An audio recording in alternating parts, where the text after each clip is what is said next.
Bonjour, bienvenue dans le cours de mécanique quantique, où nous allons maintenant attaquer l'évolution des systèmes. Alors, on peut imaginer toutes sortes d'évolutions des systèmes, et d'ailleurs nous en avons déjà vu.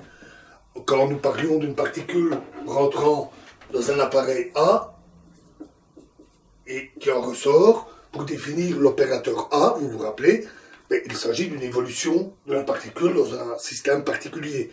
Nous avons vu aussi le dispositif de Young, où des particules arrivent d'un côté et vont percuter une cible. Donc il y a évolution des particules tout le long. Ici, nous voulons le voir de manière plus générale. Alors, l'opération la plus simple consiste simplement à attendre. La particule est là, on ne s'en préoccupe pas, elle évolue tout simplement d'elle-même, on se contente d'attendre. C'est ce qu'on appelle alors, son évolution est alors donnée par ce qu'on appelle l'opérateur d'évolution, noté U. Donc, on a une particule qui est dans un état psi, et elle évolue, puis elle se retrouve dans un certain état qu'on peut par exemple comparer à l'état xi. Et pendant cette opération, pendant qu'on attend, il peut éventuellement se passer un tas de choses. La particule peut très bien passer dans un champ électrique, dans un champ magnétique, donc il peut se passer vraiment toutes sortes de choses pendant ce moment-là. Et donc ce qu'on veut calculer, c'est l'amplitude qui, U,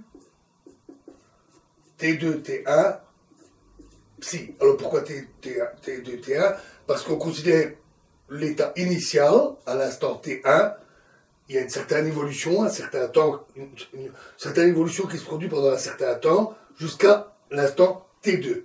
Et l'opérateur sera simplement noté UT2, T1. Comme d'habitude, on peut décomposer ceci sur une base, nous l'avions vu, et on considère en général uniquement des états de base, une certaine base qui est choisie, et ce qu'on veut donc calculer, c'est les UIJ, entre deux états de base. Et ceci est noté simplement UIJ. C'est pas plus compliqué que ça. Et c'est ceci que l'on désire calculer. Alors, un cas particulier qui est fréquemment rencontré en physique est celui-ci. Souvent, les événements quantiques, les événements qui sont étudiés, sont très brefs. Alors que le temps humain, le temps du laboratoire, lui, est très long.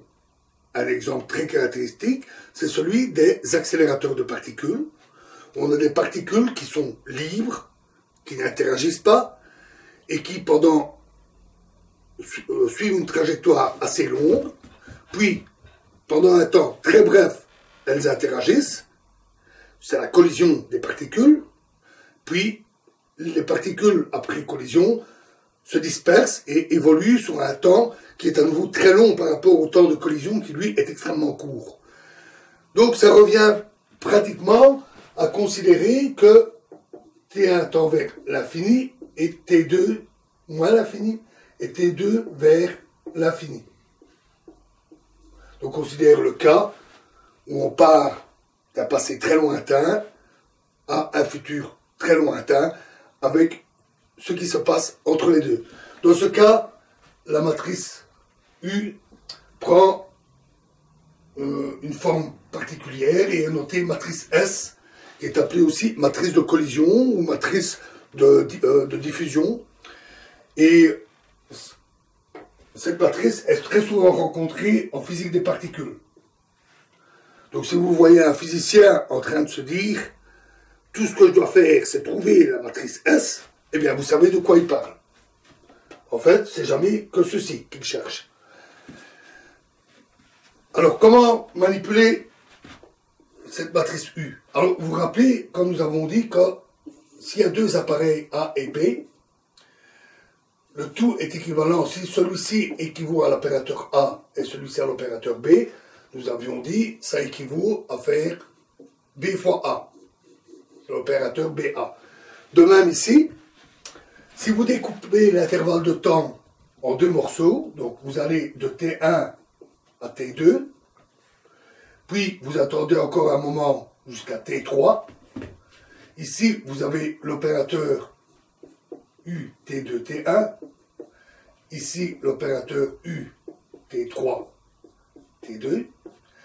Eh bien, l'opérateur pour décrire l'évolution complète, c'est-à-dire U, T3, T1, c'est simplement U, T3, T2, fois U, T2, T1.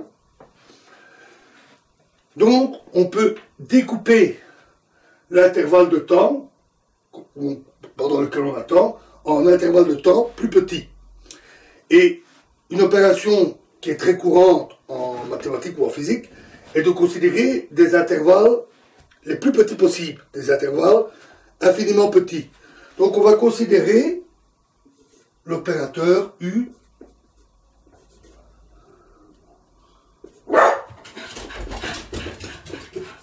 T plus delta T, T.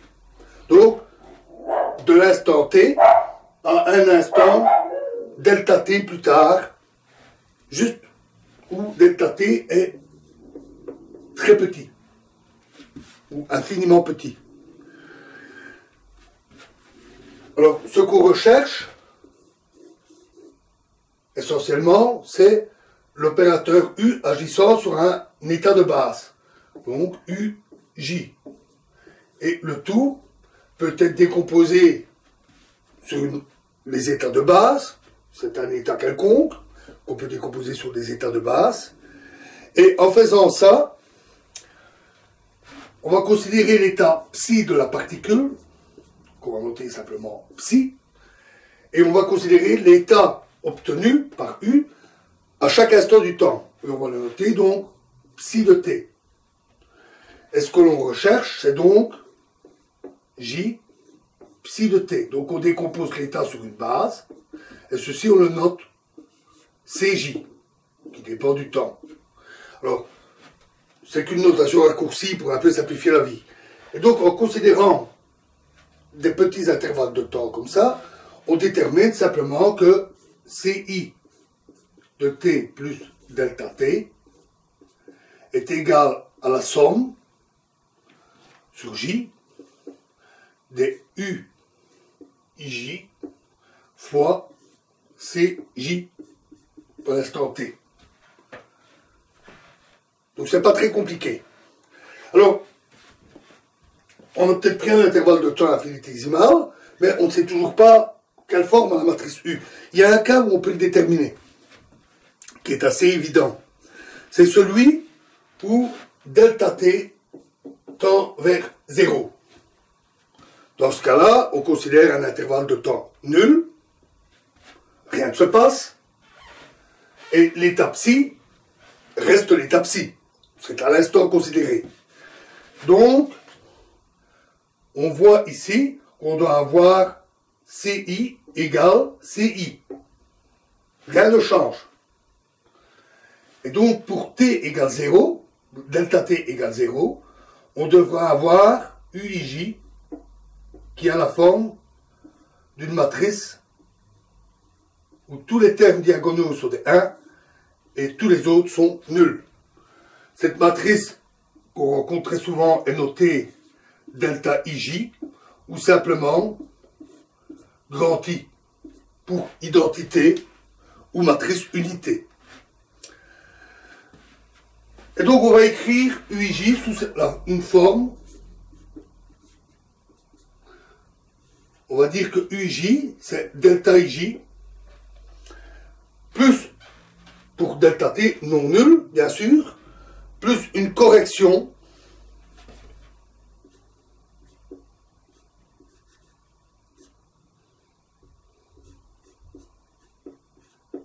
HIJ. Moins I sur H bar fois HIJ. Alors, le moins I sur H bar a des raisons historiques.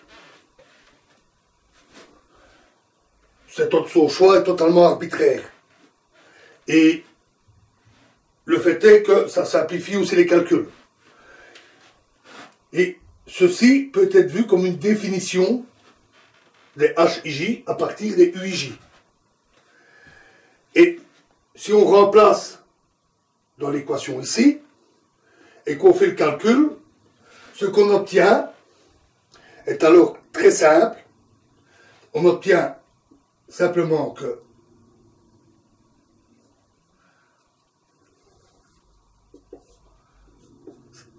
IH bar fois la variation de CI au cours du temps, donc la manière dont CI varie au cours du temps, est égale à HIJ fois CJ. On obtient donc une équation très simple qui dit comment varient les amplitudes qui décrivent l'état de la particule ou du système qui est considéré. Et donc, cette équation nous donne tout. On a un système, on choisit des états de base, on a une matrice H, et on peut calculer la manière dont varient les différentes amplitudes, c'est-à-dire la manière dont varie l'état du système, et avec ça, on peut tout calculer, absolument tout. C'est vraiment l'équation d'évolution ou l'équation dynamique, comme on dit aussi. Et H est une matrice très importante, appelée matrice hamiltonienne, ou tout simplement hamiltonien, et qui a d'ailleurs, pour des raisons que nous ne creuserons pas ici, des origines beaucoup plus anciennes que la mécanique quantique. La formulation de la mécanique classique, dite mécanique analytique, utilise abondamment une grandeur appelée hamiltonien, qui n'est autre que celui-ci. Alors, il reste un détail, mais de taille. C'est comment déterminer HIJ. Il vaut quoi? En fait, le contenu de HIJ dépend de la situation. Il dépend de l'évolution qui se produit ici. Donc, on doit avoir un HIJ dans le cas des champs électriques, un HIJ dans le cas des champs magnétiques. On doit avoir un HIJ selon que ce soit des électrons qu'on envoie là-dedans, ou des protons, ou d'autres choses. Il peut être plus ou moins compliqué. On peut pratiquement dire que tout l'objet de la physique des particules, en résumant un peu, en caricaturant, tout l'objet de la physique des particules est déterminé l'hamiltonien. Vous connaissez l'hamiltonien, vous savez comment le système évolue. Vous connaissez l'hamiltonien du monde, vous savez comment le monde évolue. Alors, jusqu'ici, nous ne savons pas grand-chose sur l'hamiltonien, et nous verrons bientôt, dans la vidéo suivante, un cas pratique, réel, intéressant, qui nous permettra d'en savoir un petit peu plus sur l'hamiltonien et l'évolution des systèmes. Jusqu'ici, nous n'en savons pas grand-chose. Il n'y a qu'une chose que l'on peut dire, qui est assez facile à déterminer, du moins avec quelques calculs. C'est que les probabilités doivent se conserver. Alors, qu'est-ce que ça signifie? La probabilité totale, c'est la somme des CI au carré, quelque chose que nous connaissons. Pardon, donc la somme des CI au carré. Alors, que vaut cette somme? Eh bien, elle signifie simplement que la particule a une certaine probabilité d'être dans un des états possibles. Cette probabilité est forcément 100%, parce que, quel que soit l'état de la particule, elle est forcément dans un des états possibles. Donc la probabilité qu'il y ait quelque chose est 1. On ne sait pas si elle va être dans tel état ou dans tel autre état, mais la probabilité totale, la probabilité que une des possibilités se produise, cette probabilité est égale à 1. Et si on applique ça à cette équation, alors quelques calculs permettent de montrer que HIJ est égal à HJI astérisque. C'est-à-dire le complexe conjugué. Donc si on inverse I et J dans la matrice, on doit prendre le conjugué. C'est ce qu'on appelle une matrice hermétique ou un opérateur hermétique, très souvent rencontré en mécanique quantique, qui résulte simplement de cette conservation de la probabilité totale. La particule étant forcément dans un état, à moins qu'elle ne disparaisse par magie. Et on peut même généraliser ça, ou au cas où on a plusieurs particules, avec des particules qui sont créées ou annihilées, il y a toujours la probabilité qui est un résultat. Ou bien les particules s'annihilent, il n'y a plus rien, ou bien des particules sont créées, mais quoi qu'il en soit, il se passe toujours quelque chose. Et donc, la probabilité totale est toujours 1. Voyons un cas simple. Le cas où la matrice HIJ est constante, parce que, en toute rigueur, en toute généralité, cette matrice peut dépendre du temps. Elle décrit ce qui se passe pendant l'évolution. Donc si on applique un champ électrique, puis qu'on éteint le champ électrique, on met un champ magnétique, etc. Donc au cours du temps, la matrice peut changer. Donc prenons le cas où HIJ est constant. Il ne varie pas. C'est le cas le plus simple. Prenons encore un autre cas très simple. On va considérer qu'il n'y a qu'un seul état de base. Un seul. On ne peut pas faire plus simple. Dans ce cas, on a juste C1. Et ce qu'on peut dire alors, c'est que IH bar fois la variation de C1, c'est H11 fois C1. Donc la variation de C1, c'est une constante fois C1. Alors, ceux qui connaissent un tout petit peu les mathématiques reconnaîtront facilement ce type d'équation. C'est celle qui décrit une exponentielle complexe à cause du i. Et on résout facilement cette équation et on trouve que C1 est une fonction de E et de T. En fait, c'est une fonction sinusoïdale pour une énergie E bien précise. Et ça fait que le calcul montre que E, c'est juste H11.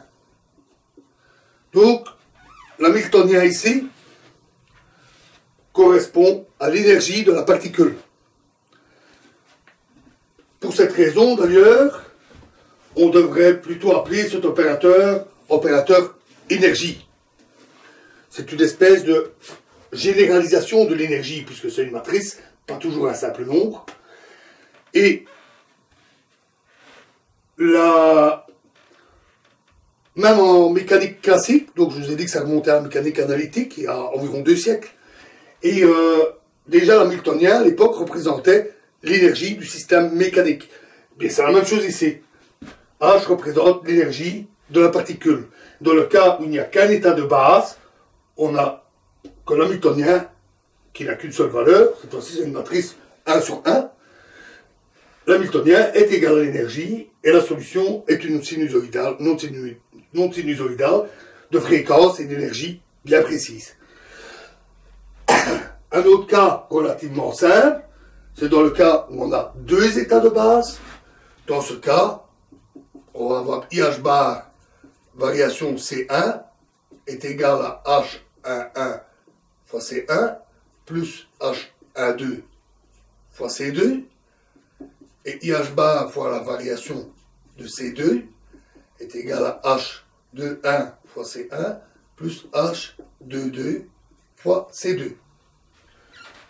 Nous nous concentrerons un bon moment sur cette solution, cette possibilité, qui n'est pas aussi triviale que celle où il n'y a qu'un état de base, qui apporte déjà énormément de choses et qui reste très simple à résoudre. Alors, si vous connaissez un peu les maths, vous pouvez vous amuser à essayer de résoudre ceci.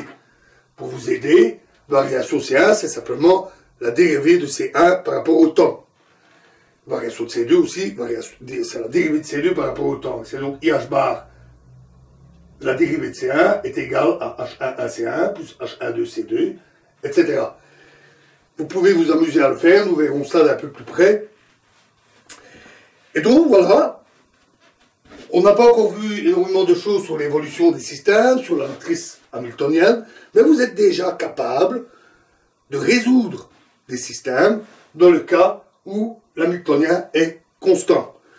Et d'une manière générale, lorsque l'hamiltonien est constant, les solutions sont en général assez faciles. Par exemple, un cas très typique, c'est celui de l'atome d'hydrogène, où cet hamiltonien a une forme très connue, qui dépend du champ électrostatique du proton, de la vitesse de l'énergie cinétique de l'électron, et les solutions de cette équation, qui est alors un peu plus complexe parce que l'électron peut se trouver dans de nombreux états, pas seulement deux, mais la résolution de l'équation qui correspond à l'atome d'hydrogène n'est pas très difficile. Elle est relativement simple, même s'il faut un outillage mathématique assez lourd, assez pesant pour la résoudre. Mais il existe une solution. C'est important de le noter parce que en physique, et plus particulièrement en mécanique quantique, il n'est pas toujours possible de trouver des solutions exactes. Donc de résoudre les équations pour avoir la solution dite analytique. Souvent, c'est tout simplement impossible. Pas parce qu'on n'y arrive pas, mais parce que les mathématiques ne nous permettent pas de faire tout ce qu'on veut. Il faut donc faire appel à des approximations, il faut faire appel à des calculs sur ordinateur, et donc des solutions qu'on peut obtenir à la main, comme ici, elles ne sont pas si nombreuses que ça, et donc quand on sait résoudre de manière assez simple une solution, ça mérite d'être noté, parce que c'est utile. Donc voilà, vous connaissez un peu mieux comment les systèmes évoluent, c'est-à-dire comment on décrit cette évolution. Et la prochaine vidéo, nous verrons donc un cas pratique. Je vous remercie.